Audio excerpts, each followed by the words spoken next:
All right. We're live, Glenn. All right, Shell Energy Stadium here in Houston, Texas.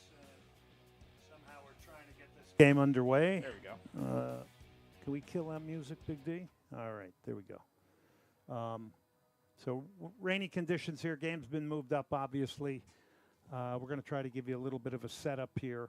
I think the first interesting thing is just to remind you here that LAFC is coming into this game as the hottest team in the entire league. Just came off a 2-1 victory over the LA Galaxy in El Tráfico. But as expected, they are making a lot of changes to their lineup here. They're not putting their first team lineup out here. So let's just first start with the Dynamo. Franco Escobar's out. Daniel Steris is going to replace him. Everything else stays the same at the back with Sviatchenko, Mikhail, and Griffin Dorsey.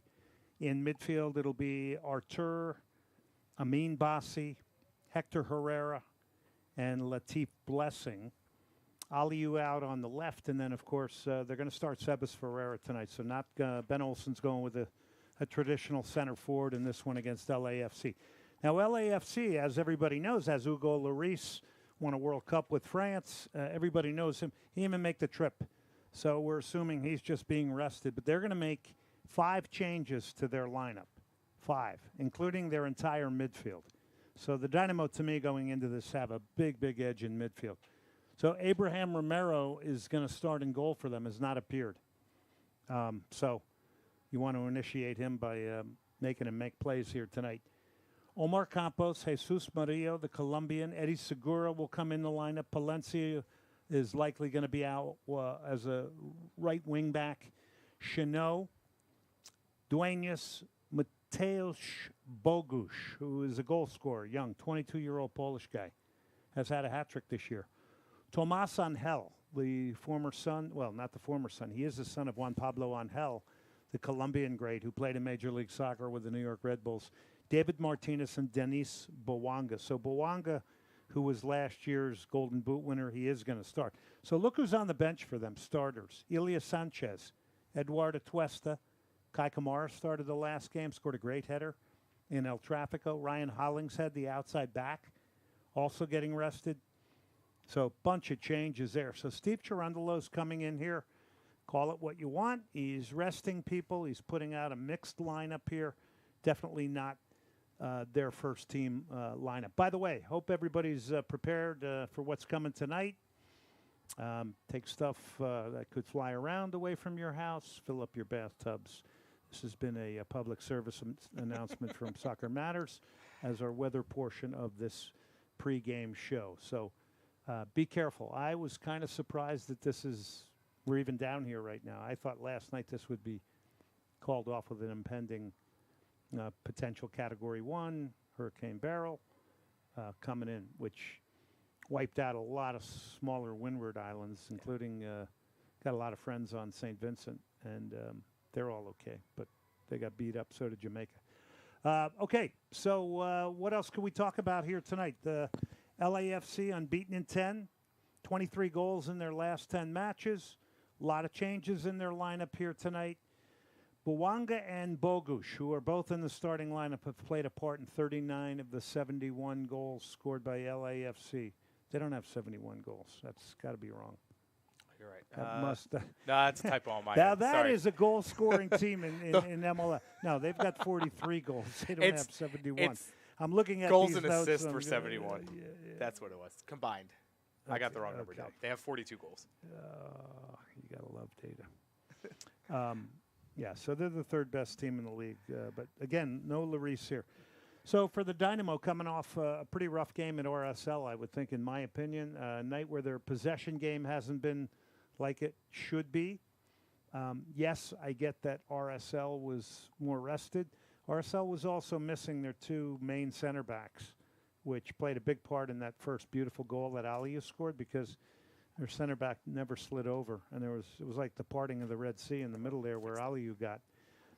So LAFC comes in at 13-4-4, number 1 in the West. Last time they lost was all the way back in May. The Dynamo are 8-7-6, 7th in the West on 30 points. 4-2-4 at home. I think a lot of people would say you want to be better than that. You don't want to have 6 games where you've lost or left points on the table. Yeah. What do you got for me? Anything? Well, real quick, I got to do our plug here. Be sure to like, share, subscribe on YouTube, Facebook, Twitter /X, whatever you want to call it. We are also on Twitch. We did cut the live stream on Instagram.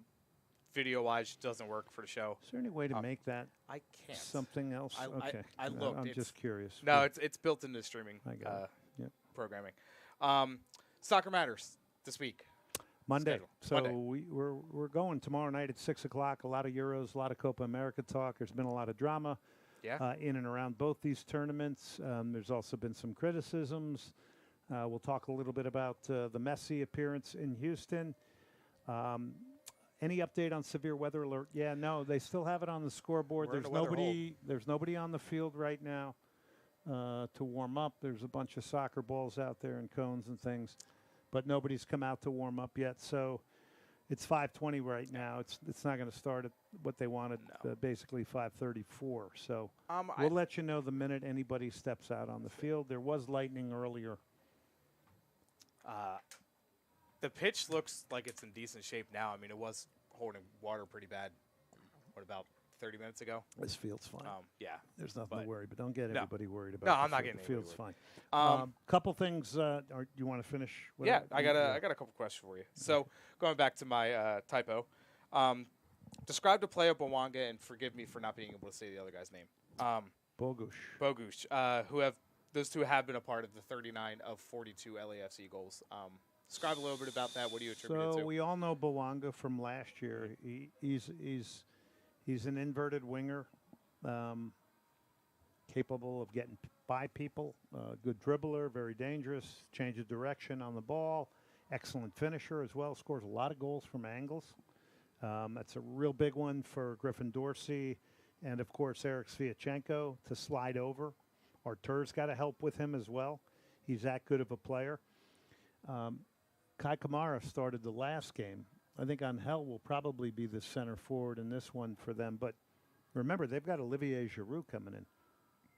So, I mean, they're not resting on their laurels. They're already one of the top goal-scoring teams in the league. And, of course, we have Ezequiel Ponce coming in, the Argentine from AEK Athens, excuse me, as well. So, Bawanga's dangerous. He's got to be watched. Hey, David, can we lose the natural? There we go. So you got to watch Bawanga in transition, and you got to watch him in the build-up. So he's multifaceted. He's dangerous, dribbler, finisher. He will test people. The hope is for LAFC they're going to keep Griffin Dorsey home, having to defend him and be occupied with him. Now, if Dorsey goes forward, boy, you really have to be careful and really know where this guy is in transition. Speaking of transition, the Dynamo have to be better at that too.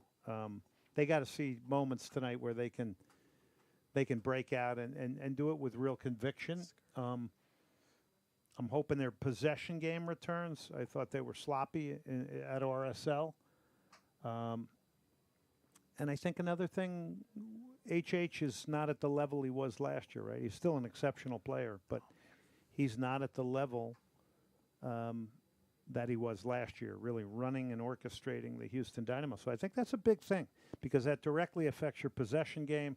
That directly affects maybe the way you move up the field and the way you defend as well. And that may have something to do with the amount of goals that are being leaked right now. I mean, that's 3 in the last game. So, but I think now with all the changes here tonight, you have to expect a win here.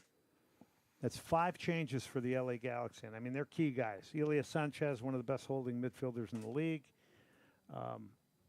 You have Kai Kamara on the bench, who on a night like tonight will be a great aerial threat to have. So I think this must be a Dynamo win. One more thing on Denis Bawanga. He's taken 115 shots as an inverted winger, if you think about that.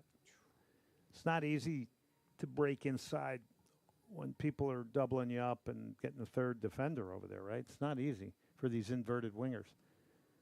The most for the Dynamo is Aliou, who's also an inverted winger with 44. So Bawanga's got 115 shots to 44 for our top shot taker. And then if you go even beyond that, there's another 2 guys that are well ahead of Aliu on our team as well. I mean, on LAFC, and that's Bogusz, who's got 63. So, big-time attacking team, and they got a variety of places it can come with. And I think for both these teams, you know, you're looking at DP-type strikers coming in and what they can do for them during the transfer window. I would think that both of those players that we talked about, Ezekiel Ponce, would be available July 20th. Yeah. But I think the first Dynamo game for him might be on artificial surface. It would be. They play Vancouver. On Vancouver, which I got to be honest with you, I would put him out on that stuff. I wouldn't. I don't know what you guys would think their match after about that was the Leagues Cup.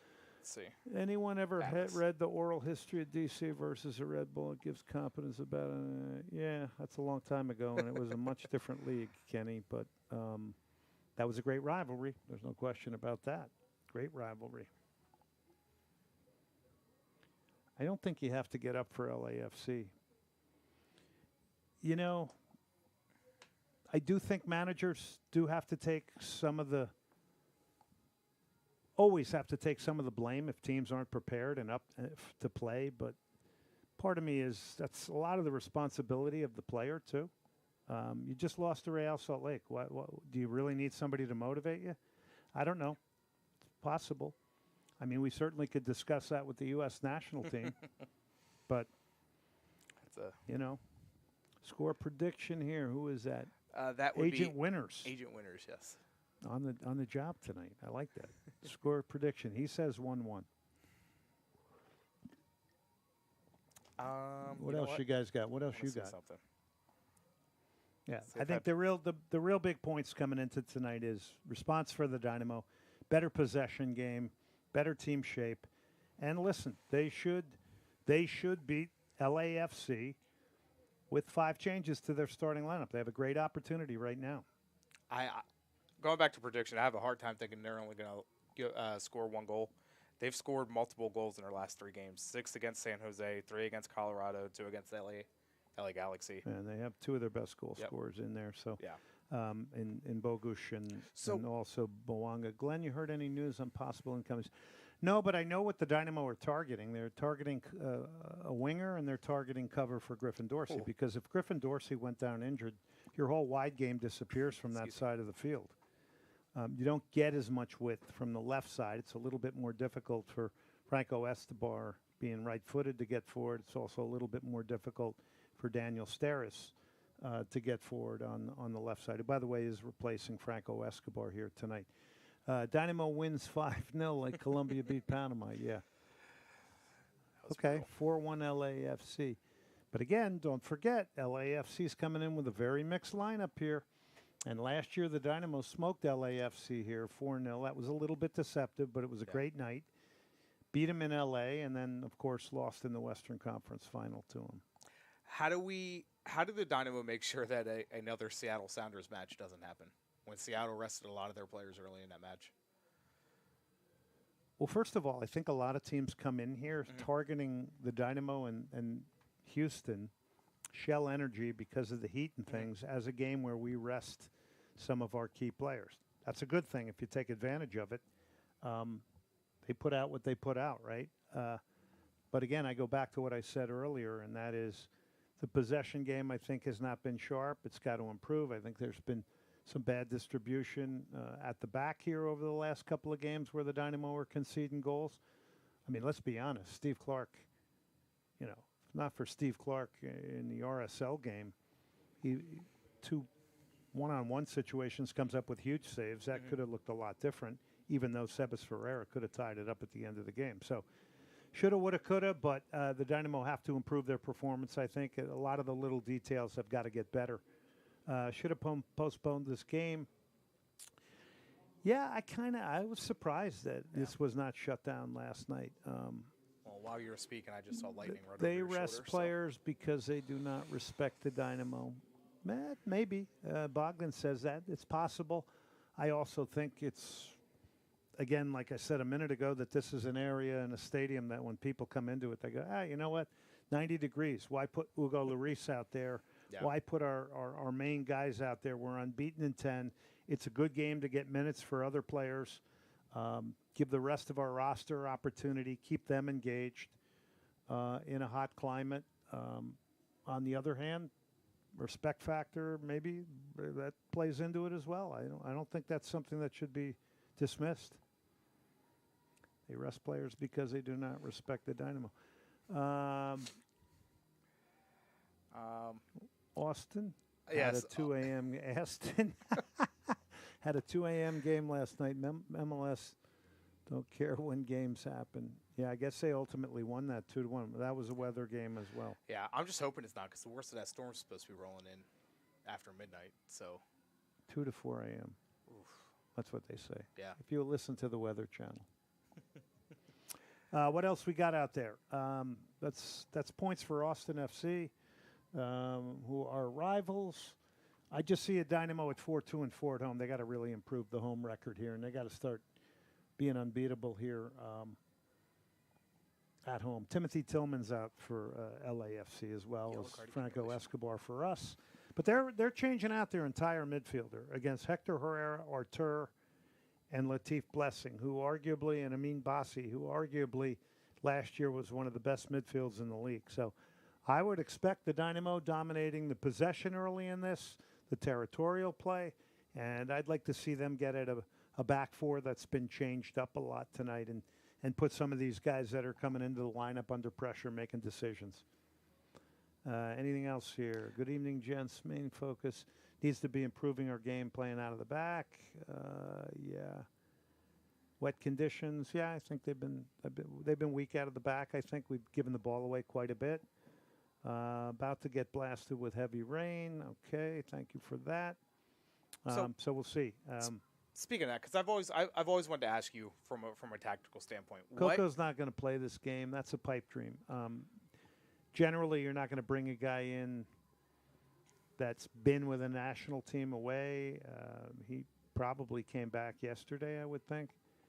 I guess technically he could have played the game, but I don't know if I think if a guy has been away with a national team like that, this stage of MLS, we're not even to the transfer window. You have faith in Latif Blessing. He's scored goals lately. I don't think you're given preferential treatment there at that point. From somebody who's seen as many matches as you have, what is the real benefit of playing out of the back, opposed to just kicking the ball 40, 50 yards well, off a goal kick? When you play direct, it's not a possession game then. You're basically tossing a ball up there. People compete for it. Now it's all about winning second balls. Part of it's the way you control and manage games. Part of it is defending, actually. Part of it is also the way you want to invite a team in, because if you break their pressure, then you really feel as though you have created and found more space to attack. So there's a lot of reasons for it. I think there's a lot of trends that everybody follows in soccer. So there are teams doing it that aren't very good at it or have a guy or two that opponents will target and want to have the ball because they feel like they're a liability on it. The Dynamo haven't been good about it. Quinones' return, that's a good question. He is not, I was told he's out for the year. Yeah, you miss his speed. He wasn't a big goal scorer yet. I think he was developing into one. But you do miss his speed. And I think the Dynamo need another element of that up front. No question. But, yeah, I think the playing out of the back, if you're a neutral like me, I love the playing out of the back from goalkeepers that aren't really good because it leads to chances and mistakes. So I think from the entertainment value, it's good. But from the perspective of a coach, it's a way to control and manage games, invite teams in, and basically if you break the pressure that's higher up the field, then you'll hopefully find space in behind opponents' midfields and or their back four. But, you got also a lot of teams playing out of a mid-block, which then if you lose the ball in the middle third, they have a little bit more room to play behind a back four, as opposed to four guys on the 18 trying to build and play out of there, right? And that's where the whole the repress comes into the modern game. I don't know. Euros to me were a little bit boring at times, honestly. little bit boring. Dynamo's playing style if you're the opposing coach. Yeah, I'd say it's possession-oriented. I think it's pretty methodical. It does have some variety in that you do have a little bit of pace.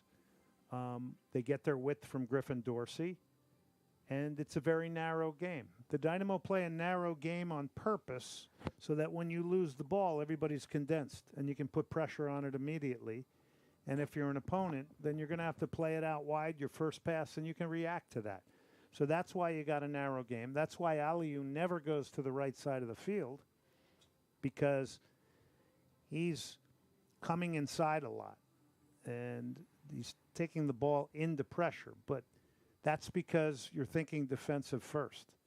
And a lot of teams do it around the world. It was basically Barcelona started it with 5-yard and 10-yard passes, because they had a lot of little guys that once they lost the ball, they didn't want them spread out all over the field. They wanted their quickness to be utilized to put pressure on the ball.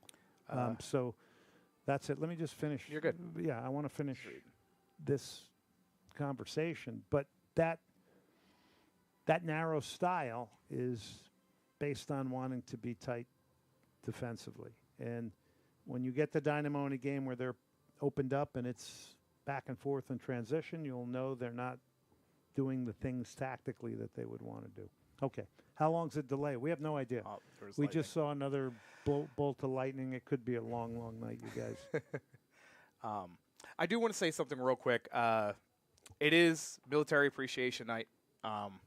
So if you have anybody in your family, veteran, active duty, reserve, make sure you give them a thanks. Give them a hug next time you see them. We appreciate everybody around the world. I got some. This will be cool. I don't know if people are going to appreciate this. That's my dad's dog tag from World War II. Believe it or not, that was around his neck in Okinawa. That's pretty incredible. It's got his blood type. I think 2 of them, right? You get 2 of them? Yes, you get 2. One you put on your boot. Yep. Yeah, it's got blood type. It's got a bunch of USMC. It's got a number. Anyway. Dylan wants to know, how do you think Ponce will fit into the squad? Well, you're going to have a traditional number 9. I think he's here to score goals. He's here to be the starter. I don't think there's any question. There's no competition. He's not coming here to be a squad player. He's been assured he's going to be a starter, I'm sure. How do I think he fits in? I think you got a guy that's good in the penalty area. So if your pressing game works and you find his feet in and around the box, looks like a guy who can create his own chance, looks like a guy who's very good in the air. And we'll see how good he is kind of in the build-up and back to goal. We'll see. But I think what you got, and mainly what you need, is a finisher. Now, I know Ben Olsen spoke to me about the fact that he's a pressing player. He's going to work when the ball's lost. That's very important to him as a center forward. But I think we could go back to a lot of games this year where, you're saying to yourself, if you just had a finisher up there, you take more out of the game. So I think that's really what you're going to keep an eye on here. With everybody doing the press at certain times in games and repress, well, the whole idea there is to win the ball close to an opponent's goal. Now, if you win the ball close to an opponent's goal, you have to have more people who can finish, right? We don't have enough finishers, in my humble opinion. That's why LAFC has more finishers, right? More goals. It's a pretty simple concept. Pito, wish they had our pregame show on the screens here in the East Club. That would be. Well, the whole reason we did this was because we realized there's not a lot going on locally anymore because of the Apple deal. It pretty much crushed all local programming. There's no local TV around the league. It's not allowed. Some teams do have the radio. The Dynamo elected not to do the radio this year. So we just said, look, the fans are out there. They're going to want something. So we're trying the best to give you something. But still nobody's out here warming up. So I think we've pretty much got you set up. Unless anybody wants to say anything else here, I think we're going to go so that we're not redundant. Again, I'll just go over what, to me, are the key pieces tonight. Key pieces for the Dynamo: improve the possession game, be good in transition. And I think jump on LAFC, who's making a boatload of changes to their lineup. There's 5 changes. They're putting in a goalkeeper tonight. His name is Abraham Romero. He has not played. This is his first appearance. It's under wet conditions. So this needs to be a Dynamo win here tonight. How pivotal is Dorsey to our attack? Lack of goal scoring.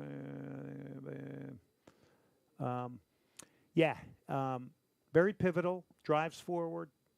Can make a volume of runs up and down. But I agree very much with this comment from Antonio. I think it's Rubio. Yep. The reason why I go forward here to look is because your names are in blue, and it's against the black screen, so you can't see your names. So I apologize. But, he's only got 2 assists. He's got to get more end product. I mean, 100%.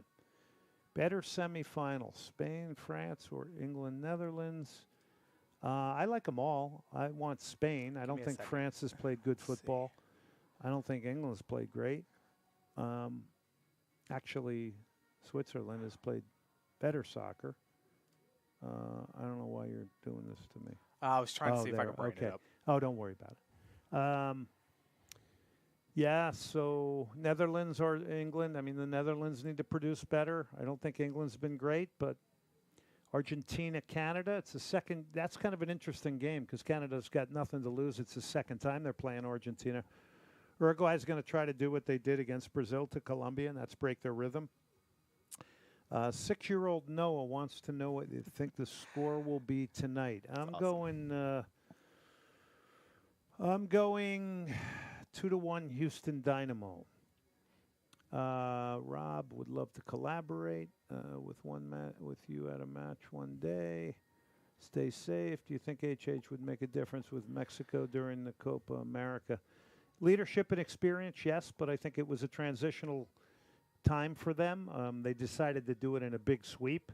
I think they might have been able to keep maybe a Henry Martin, maybe 1 or 2 guys. That's debatable, though.